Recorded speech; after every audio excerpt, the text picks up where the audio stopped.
સમીર નીતિનભાઈ દેસાઈ, હું મૂળ ઓલપાડનો રહેવાસી છું, પણ હાલ અમે જંગીરપરા જલારામનગર ખાતે રહીએ છીએ. કઈ રીતની સ્થિતિ છે ત્યાં અત્યારે, શું જોવા મળી રહ્યું છે?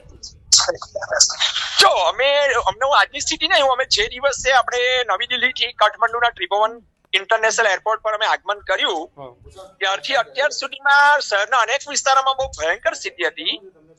અમારી જે હોટલ જે વિસ્તારમાં છે એને ઠામેલ વિસ્તાર કહેવાય છે. મેઇન જે કાઠમંડુનો સિટીનો કી એરિયા કહેવાય ને, આપણે સુરતના જેમ ભાગળ ને ચૌટા છે તેની જેવો વિસ્તાર છે. અહીંયા અમને કોઈ પણ પ્રકારની કોઈ પણ તકલીફ નથી, ને આજની નથી, પરમ દિવસથી કોઈ પણ તકલીફ નથી. સ્થાનિક લોકો પણ ખૂબ જ નિખાસ સ્વભાવ વાળા છે. સ્થાનિક લોકોના પણ ભવાની કર્યો સંપૂર્ણ સહકાર હોય છે.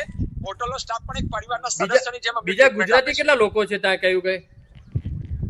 જો એક મને ઓફિશિયલી આપણી એમ્બેસીમાં જાણકારી મળી ને, તો બીજા ગુજરાતીઓ ઘણા લોકો છે. એરપોર્ટ પર બી 20 જણનું ગ્રુપ અમદાવાદનું ઓટો આવ્યું હતું.